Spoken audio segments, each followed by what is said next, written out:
Quels sont les défis auxquels les entrepreneurs font face en Afrique, surtout quand ils reviennent de l'Occident? Il y a de cela quelques mois, j'ai quitté l'Occident, le Canada, pour revenir entreprendre en Afrique. Et je peux vous dire que les choses ne sont pas vraiment passées comme je l'avais imaginé. Sur tous les aspects, que ce soit sur les aspects business, mais aussi sur les aspects personnels. Alors, dans cette vidéo, je me propose de te donner sommairement 3 défis auxquels il faut vraiment faire attention si tu veux rentrer en Afrique pour entreprendre. On en parle après le jingle.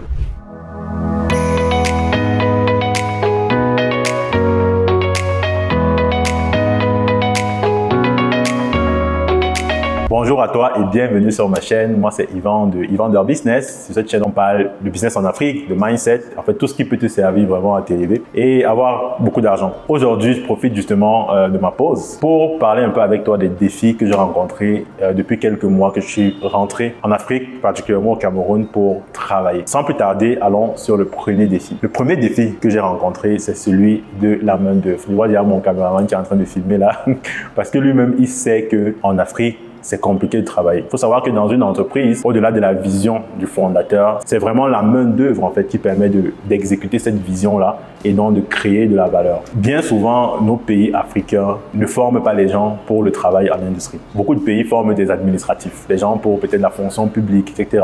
Mais les formations ne sont pas adaptées à ce que les gens puissent être producteurs lorsqu'ils sortent de l'école. Au-delà des formations qui ne sont pas adaptées, il y a aussi les mentalités qui ne sont pas très bonnes. Donc, ce qui fait que quand tu quittes de l'Occident, surtout quand tu as fait l'Amérique du Nord ou peut-être l'Allemagne, qui est fait de pays travailleurs, ou quand tu embauches quelqu'un, il est directement opérationnel, il a le bon mindset, il sait qu'il doit délivrer. En Afrique, ce n'est pas du tout le cas. Tu peux avoir 10 employés, mais tu dois pouvoir courir derrière ces emplois-là pour qu'ils fassent leur travail. Les gens font 7 heures au travail, mais peut-être 4 heures de travail. Tu arrives dans des bureaux, tu vois les gens en train de dormir. C'est vraiment un fourre-tout en fait et ça crée un ralentissement total. En tant que quelqu'un qui vient de l'Occident et qui veut entreprendre en Afrique, il faut que tu sois prêt à faire la rééducation de tous ceux avec qui tu vas travailler. Et ce n'est pas une tâche facile. Ça demande de l'investissement en termes de temps. Ça demande de l'investissement en termes d'argent pour espérer pouvoir dans 1 an, 2 ans récolter le fruit de ces investissements-là et pouvoir tirer de la valeur de ceux que tu vas embaucher. Si tu n'es pas prêt à faire ce travail-là, ne viens pas entreprendre en Afrique parce que tu vas juste arriver à rien. Tu vas rarement trouver des gens qui sont opérationnels le jour J. Tu vas rarement trouver des gens qui sont opérationnels après 3 mois de formation. Bien souvent, ça prend 1 an, 2 ans de formation et de redressement de mentalité pour pouvoir tirer de la valeur des personnes avec qui tu travailles. Le deuxième problème que tu vas sûrement rencontrer, et ça, je ne vais pas m'attarder dessus parce que je ne vais pas forcément rentrer dans les détails pour ne pas pointer du doigt des gens, ce sont les lourdeurs administratives. On le sait, en Afrique, le propre de l'Afrique, c'est les lourdeurs administratives. Quand tu arrives ici déjà à l'aéroport, quand tu vas avoir certains papiers, si tu es déjà venu dans ton pays d'origine, tu dois voir comment ça se passe. Et ce comportement-là, il est le même partout où tu vas vouloir pouvoir peut-être faire légaliser quelque chose, ouvrir ta compagnie, faire certains papiers, faire les déclarations d'impôts, etc. Donc, les lourdeurs sont administratives, elles sont là et ça freine énormément le travail. Je reviens dessus pourquoi? Parce que ceux qui sont en Occident sont habitués à avoir un système clair dans lequel, par exemple, sur le site du gouvernement, on peut te détailler exactement comment tu fais tes déclarations d'impôts. On te détaille exactement comment tu fais ta création d'entreprise et même si dans certains pays comme peut-être la France, on dit souvent qu'il y a beaucoup de paperasse. Au moins, cette paperasse-là, elle est connue. Quand tu arrives au Canada, tu peux créer ton entreprise au Canada en 1 journée. Apparemment, en Angleterre, tu peux même le faire en 2 heures. Les procédures sont connues, il te suffit de les faire. En Afrique, ce n'est pas du tout le cas. Beaucoup d'entrepreneurs ne savent même pas comment créer une entreprise. Et donc, vu qu'il y a un certain flou des fois dans les procédures administratives, bien souvent, toi, entrepreneur, tu peux être très ralenti si tu veux faire les choses bien, si tu veux faire les choses dans les règles. Et si finalement, tu ne fais pas les choses dans les règles, tu peux être sujet justement à certaines conséquences plus tard parce que tu n'as pas fait les choses